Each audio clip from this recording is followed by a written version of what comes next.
Good morning from the Lake District. Today you might notice something different. Not the fact that we're in Loughrigg Fell with a bonus of Rydal Caves coming up later. And also, in fact, it not being my dad, but it's being me doing the intro. We don't have the most fortunate of weather today. It's a bit rainy, as you can see. My dad's ahead. My dad's just ahead of me, so I'm just gonna walk to him and see what he thinks about this walk. And it actually feels quite nice to do the intro because I've never been on YouTube. So, something a bit different today. Just doing a more family-friendly walk. Just one Wainwright, Loughrigg Fell.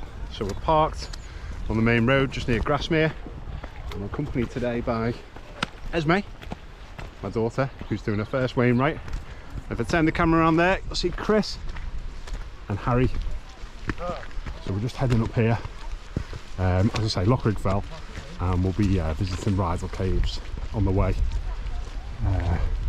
So yeah, pretty well marked paths. And I think, well, I saw a video just recently where some other guy had walked up Loughrigg Fell with his family, and he was saying per square foot it's got the most paths of any fell in the Lake District.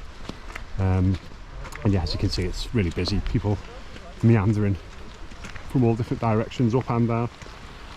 Back down there towards Rydal Water, where we parked. Just keep walking on up here, and it shouldn't be too long before we reach the caves. No sooner have we started the walk than we're at Rydal Cave. Literally about 15 minutes from the car park, it feels like. So it's actually a man-made cave, this. Formerly a slate quarry. So yeah, it's called Rydal Cave now. I think it was formerly known as Loughrigg Quarry. And I think there's water in the entrance, with some stepping stones to get you in there. So let's have a hop along those, see if we fall in. I think there's even some fish actually in the water. I can certainly see a duck. So Esmé's leading the way, watching a step, just waiting for the first slip. There's one wet foot, so it is really cavernous, well, as caves are in nature, I suppose. But you really get a good echo from inside, and it's actually quite deep. Watch myself as I hop over here, break my leg.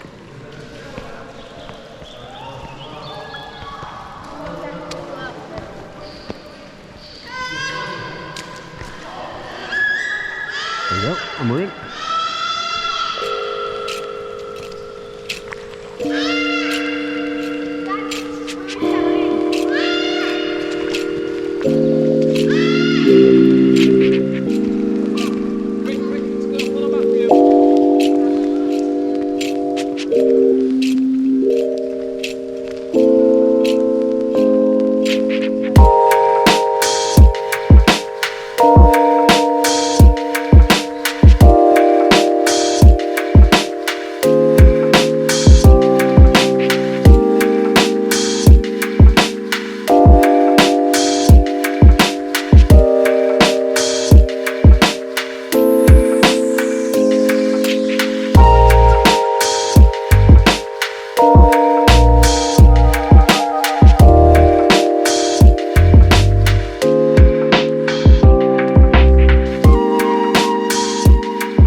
So we've gained a bit of height now, and you can start to appreciate some of the views around here. So just looking north, back across the water there, is Nabscar in front of us, which is the start of the Fairfield Horseshoe. Well, depending on which way around you do it. When you come down this side here. And then just over there, you can see Helm Crag, which we did on the last video. And Steel Fell just behind it there.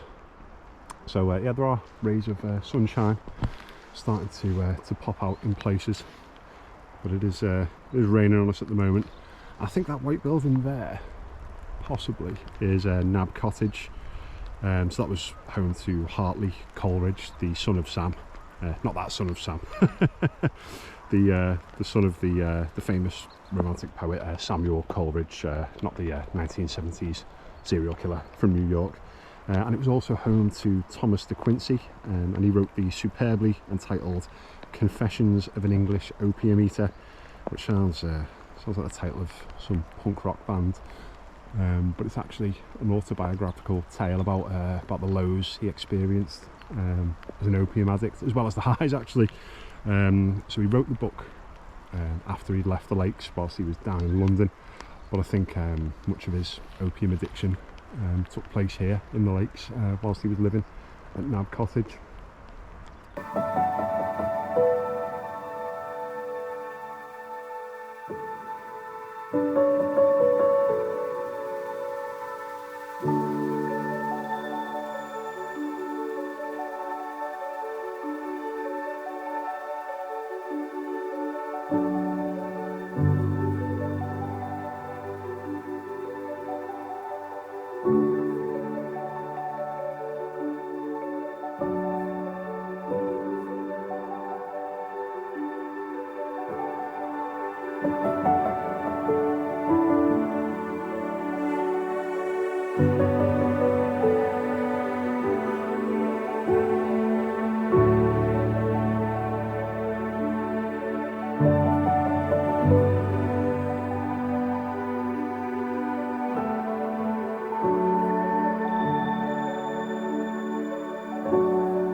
We are that close to the end, so it's just up there, a few people. So just gonna walk up there, and then I'll give you a little view of the top. Down here for a minute, Az. So this is what we've got at the top. So we've got a bunch of rocks and just, I'm surprised I even got here. This was a really good experience for my first Wainwright, and I've actually loved recording this video. Now it's very rainy like it was at the beginning of the video, so make sure to subscribe, like and comment and hit that notification bell. If you do, it would really help my dad out a lot. Thank you. Hope you enjoy. So we've done it, made it to the top of Loughrigg Fell, Esmé's first Wainwright. Esmé, how did you feel about that? Good. Any words to say about the beauty of the views? Not too beautiful, but not too beautiful, but it is raining. It's like, yeah. So, yeah, she's done a first Wainwright, so proud dad moment. But for such a little fell, you really do get some great views. Just spin the camera around. I won't talk too much because it's pretty windy and I'm not sure how much you can hear, to be honest.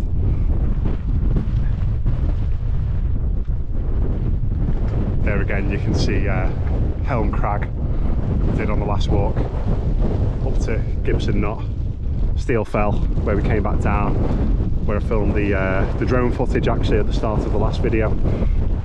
I'd done Mail Rays there, as I said before, Nabscar and the Fairfield Horseshoe. So yeah, the wind is picking up now, so we're just gonna wind our way down. Really accessible walk for first time walkers, this. Those with young kids, or you know, if you just fancied starting to try and walk the Wainwrights yourself, it's a good one to start with. Plenty of parking in Ambleside. You've got Grasmere there, and we've parked just on the north side of Rydal Water there. So yeah, I'm gonna walk down now. Well marked paths. Should skirt around Rydal Water again, so I'll do some more filming down there. Back into the car and then over to the Badgers Bar.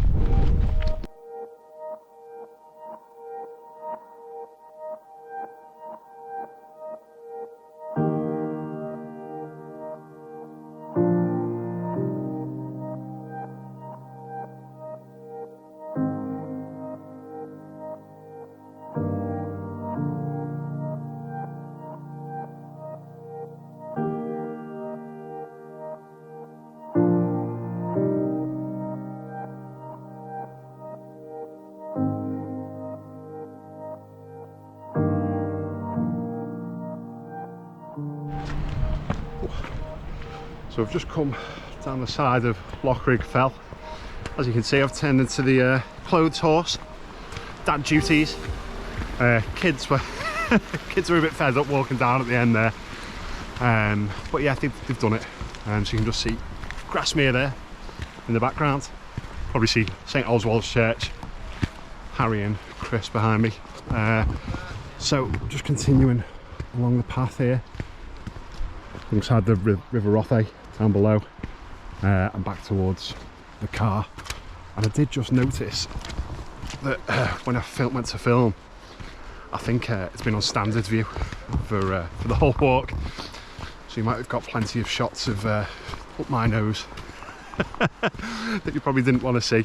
Well, I blame Esmé, the apprentice vlogger. I'd say she was fiddling with the settings, but yeah, she's done great today. A few tearful moments, but she's persevered and tried to tell her how good she'd been, just carrying on. And she said back to me, she said, "Dad, don't give me a big speech on resilience."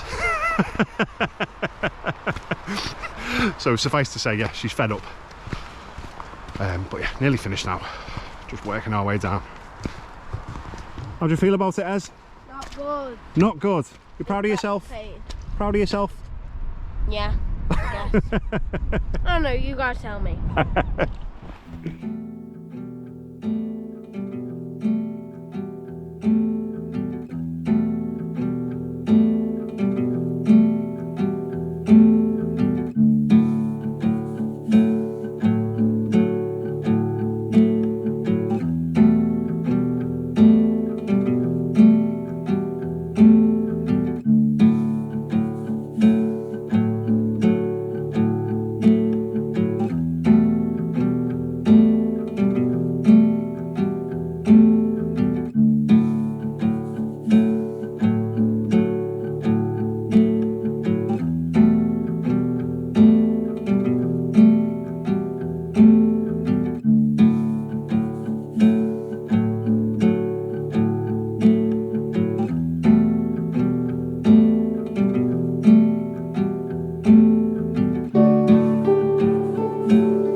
And we're staying at Hawkshead Youth Hostel in these pods here.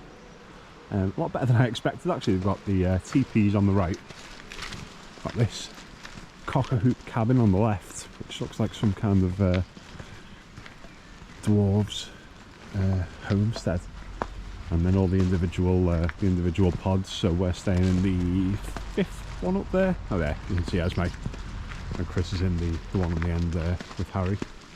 So I think you can camp in the field next to it. Tables for you to eat on and have a drink. Esthwaite just through there, might be able to see it. And Hawkshead's probably about a 20-minute walk down the road. So we'll just get settled in and then probably take a walk down into Hawkshead for our dinner. So here's the cabin. They are pretty Spartan, but pretty good adventure for the kids. What do you think, Ez? It is good. Let's have a look inside. Oh, there we go. Yeah, not great if you're tall. Mind you, I can stand up completely in the middle. I'll probably just bang my head in the middle of the night. So, little light, a shelf there, little heater, and 2 beds in a curtain. Coat hook, CO2 alarm. What more do you need?